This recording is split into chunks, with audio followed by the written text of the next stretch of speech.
Good evening, students. In today's class, let us start a new chapter.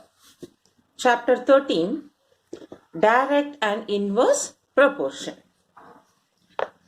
So, first we should know the meaning of what is direct and what is inverse proportion. So, what we do, instead of straight away going to the problems, let us learn with our day-to-day situation how to realize, understand the problems based on direct or the inverse proportion. Okay. So first, I'll give you the few examples. If we buy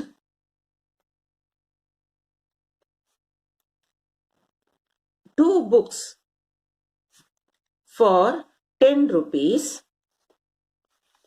to buy the books, 4 books, it will become 20 rupees. Is it not? So the cost here is increased based on number of books. So you can see here, increased books, so the cost also increases. Okay. Next, we can say if you buy 10 books for 100 rupees, then 1 book will become 10 rupees. So when book reduces, when number of books reduced, based on that here cost also reduced. So what I want to try to tell you is, when you increase one quantity, its relative thing also keeps increasing. It happens same function. If the number of book is reduced, the cost also reduced, same function. That is, it happens same function. Once increases, the other side also increases. If it reduced, the cost also reduced. One more example I can give you. In a bank, if we deposit money, we earn interest. Is it not? This you know. We earn interest. In this, more money, more interest you get. If you deposit less money, less interest you get. So here also you see the function here. More money means more interest. Less money means less interest. It happens both on the same way. So when it happens the same function, we say these things are called direct proportion. Direct proportion. Now, next we are going to talk about inverse proportion. Inverse proportion can also be called as indirect proportion. They may call in 2 different names. Either it is called inverse or indirect. Now, for this we can take an example. When you travel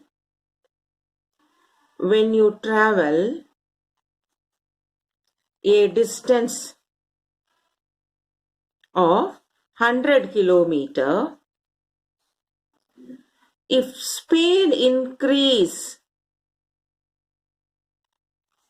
your reaching time will become decreased. When you increase your speed, you reach faster, you reach earlier. So the speed increase, time is decreased.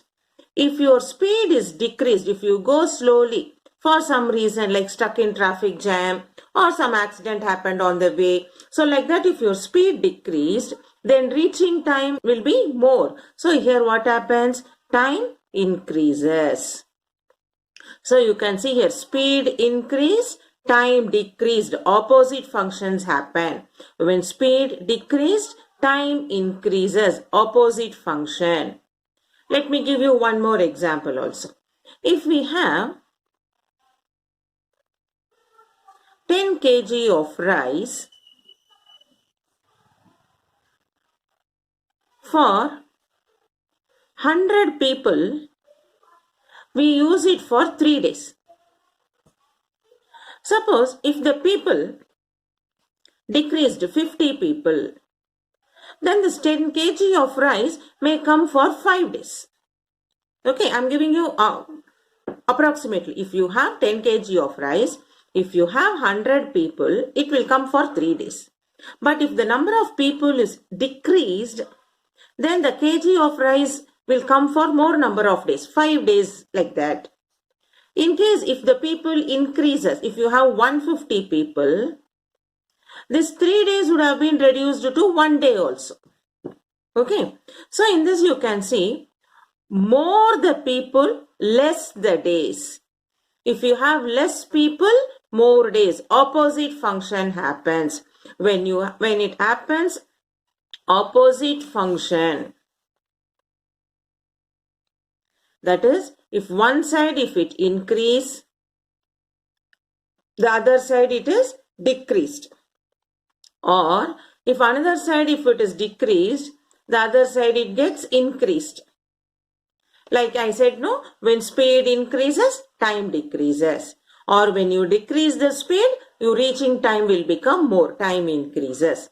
One more example we have taken, when you have a 10 kg of rice, if we have 100 people, it may come for 3 days. But if you have less people, 50 people, the number of days will be increased. But at the same time, if you have more people, then it will come only for few less days. So it happens in opposite function. So when one side increased, the other side is decreased. Or if the other side decreased, it is increased. This we call it as inverse proportion. So what you have to understand, when a question is given, what they have given, you have to find, you should check. When it happens, both the sides, same function, like here, more given and more values you have to find. Or when it is reduced, the value also is reduced, what you have to find. Then we call it as direct proportion. In case if you have the reverse way, when one side increases, other side decreases, opposite function happens, we call it as inverse proportion. Hope you could have got a little idea of how to understand what is direct and what is inverse proportion.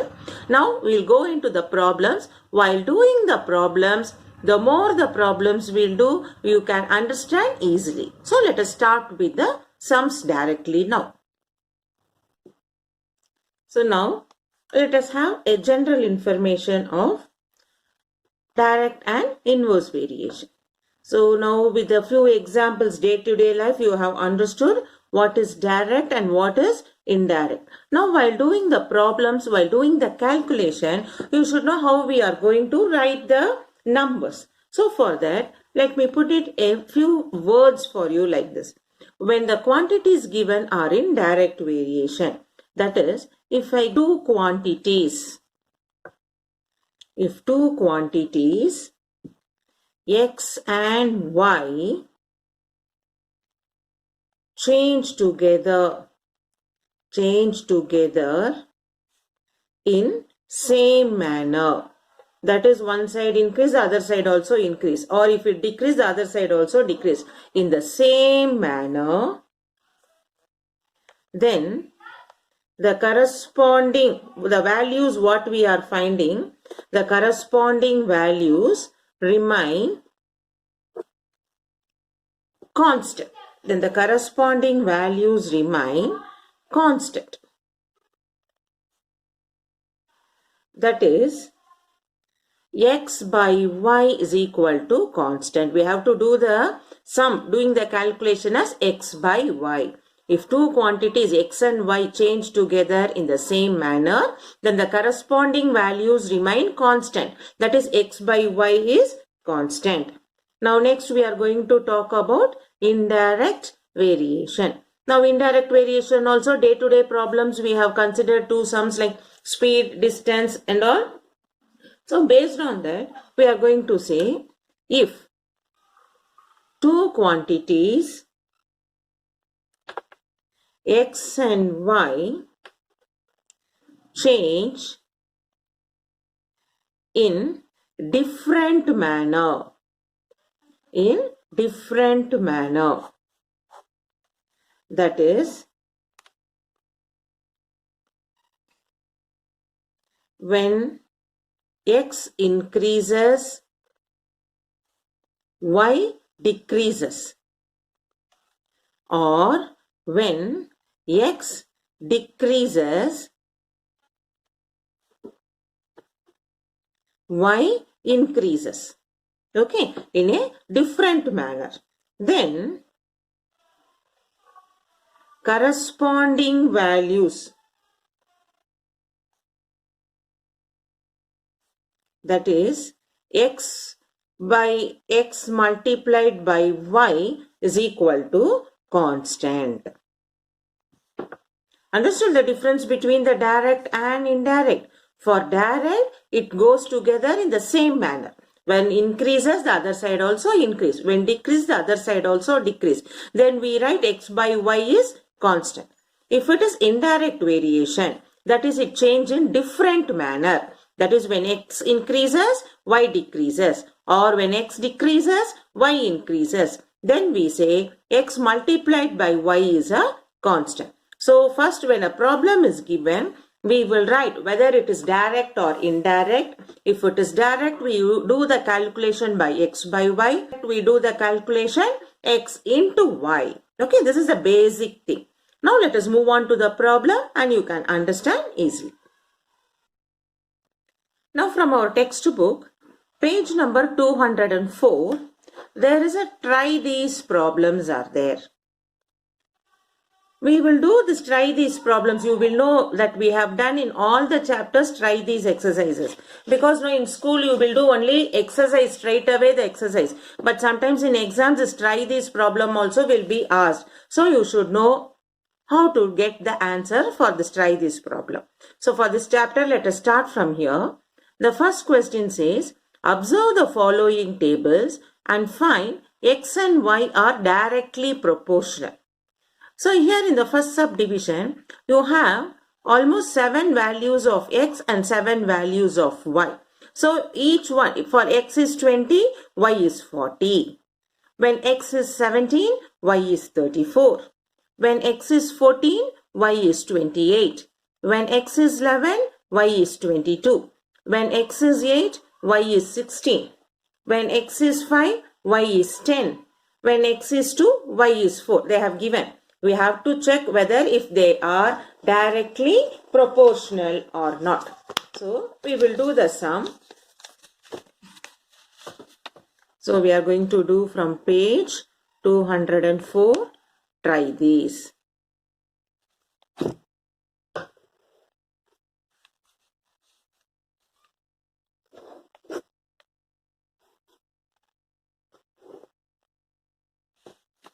So first sum. When x is 20, y is 40. So we take, we have to check whether it is directly proportional. So what we know directly proportional means, in direct proportional,